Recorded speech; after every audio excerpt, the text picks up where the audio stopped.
साहब ने 3 साधन बताए। बाबा साहब ने कहा कि आपके पास या तो हथियार होने चाहिए, बाबा साहब ने कहा कि या तो आपके पास शिक्षा होनी चाहिए, बाबा साहब ने कहा कि नहीं तो आपके पास संपत्ति होनी चाहिए। शिक्षा लीजिए, शिक्षा लेंगे तो संपत्ति भी आ जाएगी, और शिक्षा लेंगे तो आपके पास हथियारों के लाइसेंस भी आ सकते हैं, क्योंकि शिक्षा बहुत जरूरी है। शिक्षा आपके दिलो दिमाग पर, शिक्षा आपके मस्तिष्क पर पड़े हुए जालों को साफ करती है। कहीं ना कहीं इसी से मनुवाद घबरा रहा है, कहीं ना कहीं इसी से ब्राह्मणवाद के अंदर डर पैदा हो रहा है। बाबा साहब का पूरा संघर्ष, अगर उन्होंने मनुस्मृति को जलाया, अगर उन्होंने मनुस्मृति को ध्वस्त किया, तो उसका एक बड़ा कारण ये था कि मनुस्मृति के अंदर इंसान को इंसान न समझ के उसको जानवर की तरह खांचों में बांट दिया गया, हजारों टुकड़ों में बांट दिया गया, उसके अंदर विषमता को कूट कूट के भर दिया गया। इसलिए बाबा साहब का सारा जीवन संघर्ष भारत के अंदर जाति विभेद को समाप्त करके जाति को नेस्तनाबूद करने का रहा। समाज को विभिन्न टुकड़ों में तोड़ के, लगभग 7000 टुकड़ों में तोड़ के रखा गया। इसलिए बाबा साहब ने कहा कि जब तक जाति का विध्वंस नहीं होता, उस किताब का नाम जाति का विध्वंस है, उसमें बाबा साहब इस बात को कहते हैं कि इस जाति ने इस समाज को समाज नहीं बनने दिया, इस देश को देश नहीं बनने दिया। अगर भारत को भारत बनाना है, भारत को देश बनाना है, भारत को राष्ट्र बनाना है, तो पहले हमें जातियों को ध्वस्त करना पड़ेगा। और इसीलिए मान्यवर काशीराम साहब जैसे व्यक्ति जाति तोड़ो समाज जोड़ो आंदोलन का निर्माण करते हैं, ऐसे बड़े आंदोलन को चलाते हैं और समाज को इकट्ठा करने का प्रयास करते हैं। आज खुशी की बात है कि कम से कम जो ये 7000 टुकड़ों में तोड़ा हुआ समाज है, बिखेरा हुआ समाज है, इसमें से कम 3000 जातियां इस जाति तोड़ो आंदोलन का हिस्सा बन चुकी है। उन्होंने अपने आप को आज ब्राह्मणवाद से कहीं ना कहीं अलग कर लिया है, और ये लड़ाई बहुत मजबूती से आगे बढ़ रही है। सब लोग इसमें हम अपना छोटा मोटा जो भी सहयोग हो सकता है वो देते हैं। इसलिए हमें साथियों अपनी जाति को तोड़ना पड़ेगा। जाति को कैसे तोड़ सकते हैं?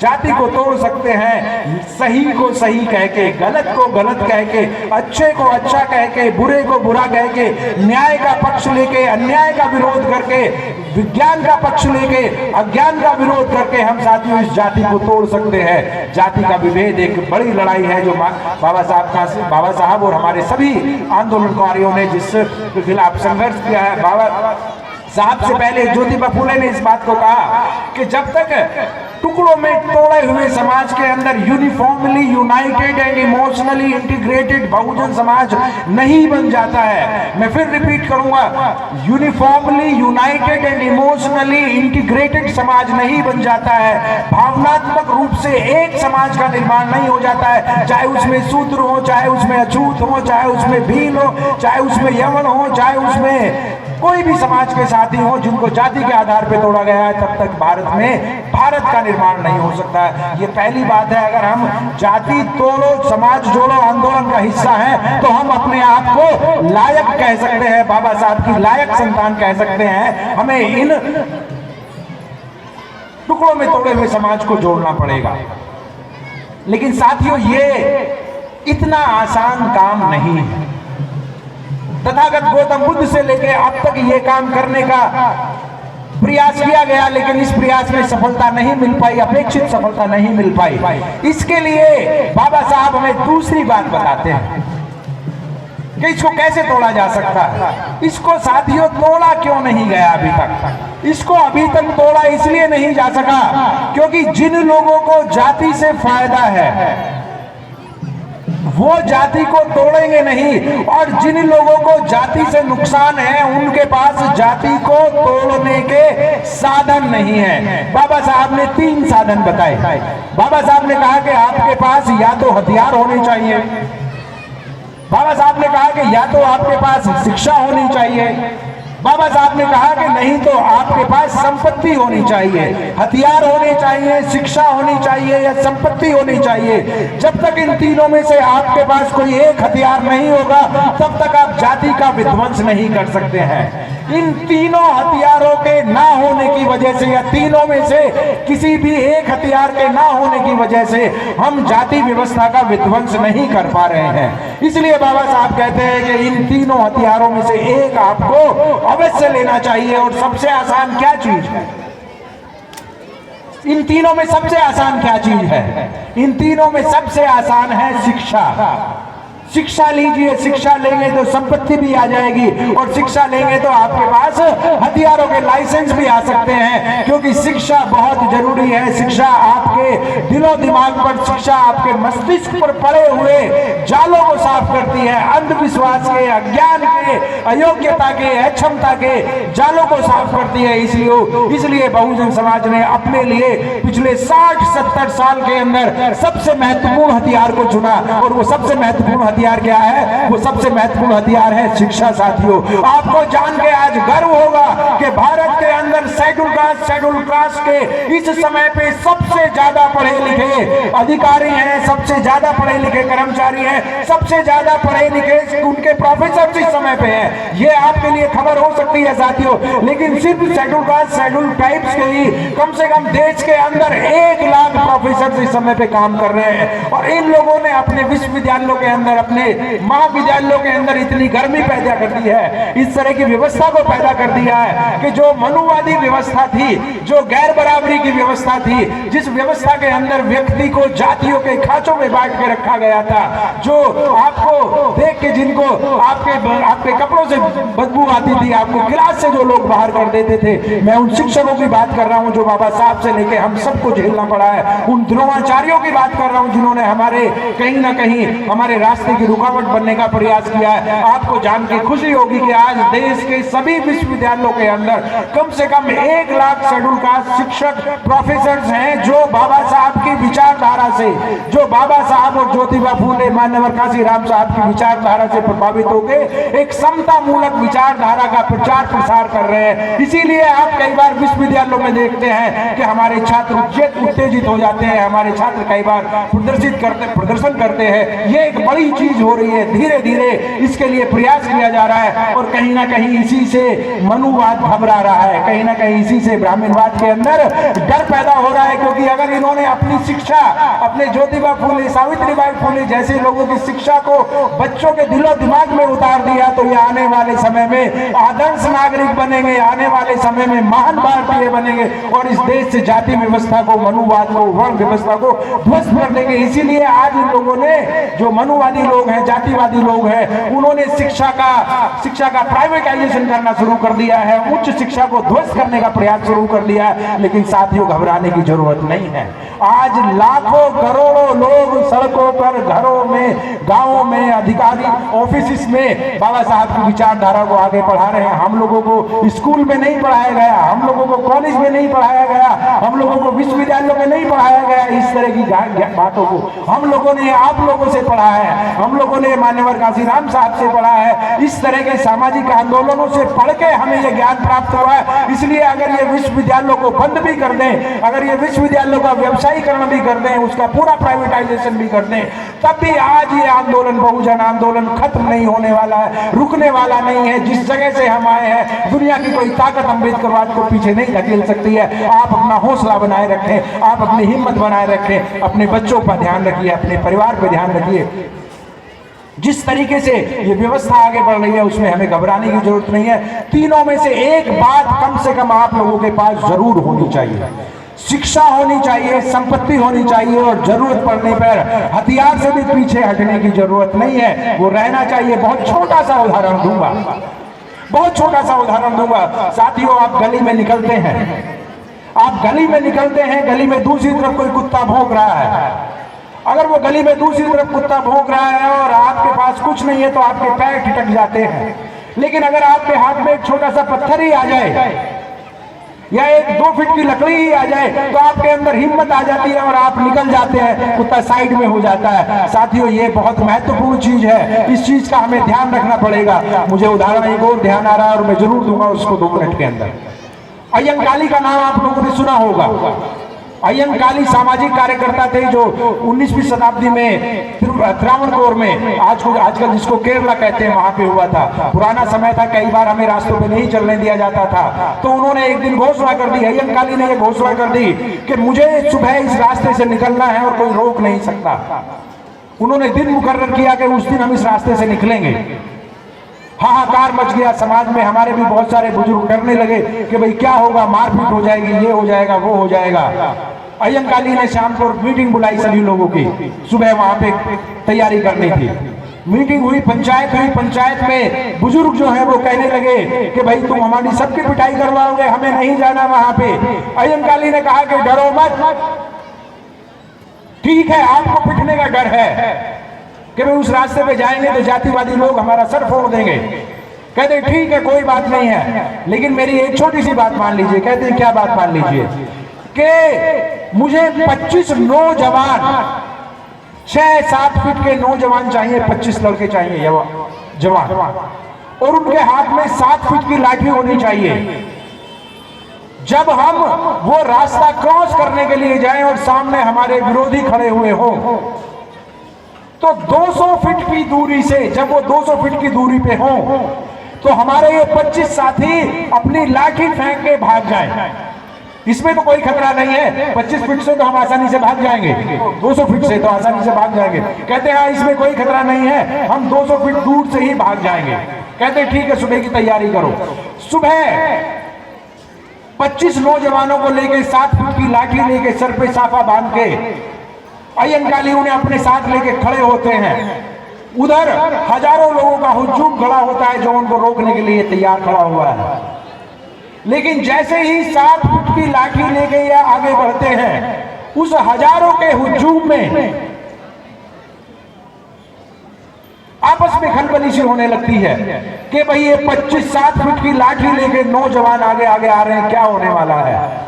क्योंकि वो भीड़ थी, उसको समझ नहीं थी। ये जैसे जैसे 25 लोग आगे की तरफ जाते हैं, उस भीड़ के अंदर डर होने लगता है कि ये तो जान हथेली पे लेके आ रहे हैं। उन भीड़ को ये पता नहीं था कि ये 200 फीट से लाठी फेंक के वापस चले जाएंगे। वो लोग जैसे जैसे आगे की तरफ बढ़ते गए, हजारों की भीड़ काई की तरह छटती गई और किसी ने उनका रास्ता नहीं रोका। उस 1904 से लेकर आज तक वो रास्ता खुला हुआ है। साथियों, आपको सिर्फ आगे चलना है। दुश्मन घबराता है, आपसे पूरी तरीके से घबराता है। आप हिम्मत रखिए। जब आप एक उनके 200 लोगों के सामने खड़े होकर बात करते हैं, आप ज्ञान विज्ञान की बात करते हैं, नैतिकता की बात करते हैं, न्याय की बात करते हैं, लोकतंत्र की बात करते हैं, तो उनका अंधविश्वास रुक नहीं पाता, आपसे हाथ जोड़ के रास्ते से निकल जाता है। बाबा साहब ने इस बात को कहा कि क्यों उनको डर लगता है, क्यों? क्योंकि आपके अंदर चरित्र है, आपके अंदर न्याय है, आपके अंदर लोकतंत्र की बात है। इसलिए तीनों में से एक बात आपके पास जरूर होनी चाहिए। संपत्ति एक्वायर कीजिए, शिक्षा एक्वायर कीजिए, और जरूरत पड़ने पे हथियार भी अपने पास रखिए। इसमें डरने की कोई जरूरत नहीं है। ये जो है सम्राट अशोक के वंशज हैं आप। सम्राट अशोक के वंशज हैं जिसने पूरी दुनिया को अपनी ताकत का लोहा बनवाया और उसके बाद धम्म क्रांति की। इसलिए सम्राट अशोक ने हथियार छोड़ा नहीं था। ये मानिए कि सम्राट अशोक ने हथियार त्यागा था। क्यों? क्योंकि उसके बाद जीतने के लिए कोई जगह बची नहीं थी। उसके बाद जीतने के लिए कोई जगह नहीं बची थी। हमें उस बात को ध्यान में रखना है। तीसरी महत्वपूर्ण बात जो बाबा साहब के संदेश से मैं साथियों कहना चाहता हूं कि ये तीनों चीज आपके पास आएंगी कैसे। इन तीनों चीजों में से कौन सी चीज आ सकती है? शिक्षा आपके पास आसानी से आ सकती है, आ रही है, लेकिन शिक्षा पर्याप्त नहीं है। साथियों, शिक्षा पर्याप्त नहीं है। क्यों शिक्षा पर्याप्त नहीं है? क्या बाबा साहब ने गलत कहा था कि शिक्षा शेरनी का दूध है और जो पिएगा वो दहाड़ेगा? क्यों हमारे आज हजारों लाखों लोग शिक्षित होने के बाद भी दहाड़ने की बजाय मिमिया रहे हैं, बकरी की तरह मिमिया रहे हैं? क्यों? क्या कहना है? क्या बाबा साहब की बात गलत थी? नहीं साथियों, बाबा साहब की बात गलत नहीं थी। ये शिक्षा मिलावटी है, इस शिक्षा में मिलावट हो गई है, इस शिक्षा में जातिवाद, अंधविश्वास और पाखंडवाद की मिलावट हो गई है। इसलिए आपको जो दूध पिलाया जा रहा है वो दूध मिलावटी है, वो दूध नकली है, ये शिक्षा नकली है। शिक्षा नकली है तो करना क्या होगा? हमें अपनी शिक्षण संस्थाओं का निर्माण करना होगा, हमें अपनी संस्थाओं का निर्माण करना होगा, अपने संस्कार बनाने होंगे, अपने उत्सव मनाने होंगे, अपने महोत्सव मनाने होंगे। जब तक हम अपने बच्चों में अपने संस्कार नहीं डालेंगे, बहुजन समाज के संस्कार नहीं डालेंगे, बौद्धिक संस्कार नहीं डालेंगे, वो तब तक उनके संस्कारों की पाठशाला में पढ़ के, और ये महत्वपूर्ण बात है साथियों, वो उनके पाठशालाओं में, उनके संस्कारों में संचित होकर प्रहलाद बन जाएगा। प्रहलाद बन जाएगा मतलब उनको अपने बाप की हत्या करने के लिए तैयार कर देगा, वैचारिक हत्या करने के लिए तैयार कर देगा। इसलिए अपने संस्कारों का निर्माण करना जरूरी है, अपनी शिक्षा संस्थाओं का निर्माण करना जरूरी है, तभी आप ढाल पाएंगे, तभी आप बातों को आगे बढ़ा पाएंगे। इसके बाद बाबा साहब कहते हैं, और हमारे ज्यादातर सामाजिक क्रांतिकारियों ने इस बात को आगे बढ़ाया है, कि स्वयं अपने आप को ताकतवर बना लेना, स्वयं अपने आप को शिक्षित बना लेना पर्याप्त नहीं है साथियों। जब तक समाज में सारे साथी, समाज का हर व्यक्ति शिक्षित नहीं हो जाता है, सशक्त नहीं हो जाता है, तब तक बात आगे नहीं बढ़ेगी। इसको आप बुद्धिज्म के दृष्टिकोण से देखिए। मैं बहुत बड़ी बात कहूं अपने आप में कि भाई मैं तो पूरी तरीके से बुद्धिस्ट हूं, मैं कोई गलत व्यवहार नहीं करता, गलत संस्कार नहीं करता, त्रिशरण पंचशील करता हूं, बुद्ध वंदना करता हूं, बौद्ध विहार में जाता हूं, सारा कार्य बुद्ध के अनुसार करता हूं, बौद्धिक दिनचर्या है मेरी। लेकिन साथियों, क्या यह पर्याप्त है? अगर सिर्फ ऐसा ही होता कि मैं स्वयं बन जाऊं और बाकी कोई कुछ भी रहे, हम में से कई सारे तो ऐसे साथी मिलेंगे, जानते होंगे आप, जिन्होंने इस वजह से कि भाई उनके माँ बाप जो है बौद्धिक नहीं बन पाए हैं, माँ बाप से नाता तोड़ लिया।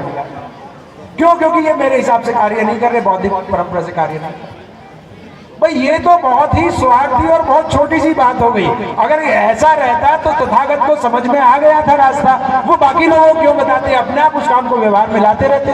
अगर ऐसी बात थी तो बाबा साहब को समझ में आ गया था, खुद अपने जीवन में उतारते, बाकी लोगों को क्यों बताते, अपना कार्य करते रहते। मान्यवर काशीराम को समझ में आ गया था, अपने आप अपने जीवन में उतारते, बाकी लोगों से कुछ लेना देना नहीं है। इसलिए साथियों, जो बात हमें समझ में आ गई है, जिस रास्ते पे हम चल पड़े हैं, बौद्धिक रास्ते पे हम चल पड़े हैं, जब तक समाज के दूसरे लोगों को उस रास्ते पे नहीं लेके चलते हैं, तब तक हमारी खुद की समझ कमजोर है, तब तक हमारी खुद की ताकत कम है, तब तक हमारा खुद का ज्ञान, मैं कहूंगा कि बहुत कम है। इसलिए हम तभी पूर्णता को प्राप्त करेंगे जब समाज में ज्ञान का, शक्ति का और विद्वता का प्रचार प्रसार होगा, संस्कार का प्रचार प्रसार होगा।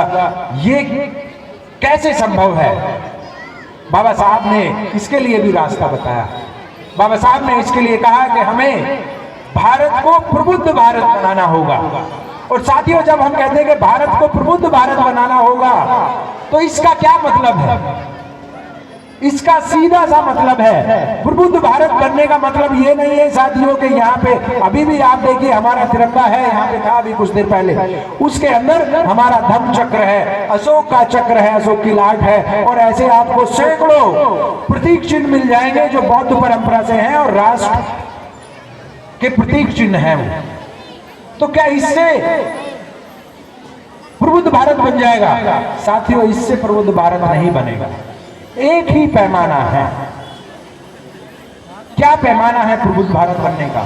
प्रबुद्ध भारत बनने का पैमाना है जब कोई भी व्यक्ति, देश का कोई भी व्यक्ति किसी दूसरे व्यक्ति पर निर्भर ना हो, जब कोई भी व्यक्ति किसी दूसरे व्यक्ति का गुलाम ना हो, जब कोई भी व्यक्ति किसी के पीछे ना चले, हर व्यक्ति स्वनिर्भर हो, हर व्यक्ति अपना खुद का मालिक हो और हर व्यक्ति को अपने जीवन को सम्मानजनक रूप से आगे ले जाने के लिए बराबर के या कम से कम संसाधन उसके पास हो। सीधी सी बात है कि हमें हर व्यक्ति को स्वनिर्भर बनाना है। No one should be dependent on others. बहुजन समाज जब तक दूसरे लोगों पर निर्भर रहेगा, चाहे वो सामाजिक रूप से, चाहे वो आर्थिक रूप से, चाहे वो शैक्षणिक रूप से, चाहे वो धर्म के रूप में, चाहे वो संस्कृति के रूप में, चाहे किसी भी तरीके से अगर वो किसी दूसरे व्यक्ति पर निर्भर है, तो इसका मतलब ये है कि वो व्यक्ति प्रबुद्ध नहीं है। और अगर वो व्यक्ति प्रबुद्ध नहीं है तो वो व्यक्ति गुलाम है, वो व्यक्ति दूसरे का फॉलोवर है। बाबा साहब, मान्यवर काशीराम साहब और तथागत बुद्ध ने जिस आंदोलन को हम सबको यहाँ तक पहुँचा के जिस आंदोलन को आगे बढ़ाने की जिम्मेदारी दी है, उस आंदोलन की ये मूल संरचना है कि आपको अपनी ताकत बढ़ा के समाज की ताकत को बढ़ाना है। और उसको हम साथियों पे बैक टू सोसाइटी बोलते हैं। आज देश के अंदर करोड़ों ऐसे लोग हैं जो इस आंदोलन के वजह से सम्मान का जीवन जी रहे हैं। उन सम्मान का जीवन जीने वालों के पास काफी संसाधन है, वो अपने इन संसाधनों का थोड़ा सा भी समाज के साथ अगर उसको शेयर करते हैं, समाज के साथ साझा करते हैं, तो फिर ये आंदोलन बहुत तेजी से आगे बढ़ सकता है। हमें अपने उन सभी संसाधनों का, उनकी, अब चाहे हमारी समझ है, चाहे हमारा पैसा है, चाहे हमारे समय है, उसको समाज के साथ शेयर करना चाहिए। अगर एक व्यक्ति के साथ भी हम इन संसाधनों को शेयर करेंगे, उनके साथ साझा करेंगे, तो ये ताकत आपकी दिन दूनी रात चौगुनी बढ़ेगी। बहुजन समाज का वो निर्माण का सपना जो मान्यवर काशीराम साहब और बाबा साहब और ज्योतिबा फुले ने देखा था, बन पाएगा। हम सही अर्थों में बौद्ध महोत्सव बनाने की स्थिति में आ जाएंगे, जहाँ पे ज्ञान, विज्ञान और उमंग का उत्सव होगा। एक बार फिर मैं आप सभी साथियों को आज के विशेष अवसर की बहुत बहुत मंगल कामनाएं देता हूँ। अपनी तरफ से बहुत बहुत आपका अभिवादन करता हूँ। अगर आपने अभी तक हमारा चैनल सब्सक्राइब नहीं किया है तो सब्सक्राइब करें और घंटी का बटन बिल्कुल भी दबाना ना भूलें, ताकि सभी लेटेस्ट खबरें पहुंच सकें आप पे सबसे पहले।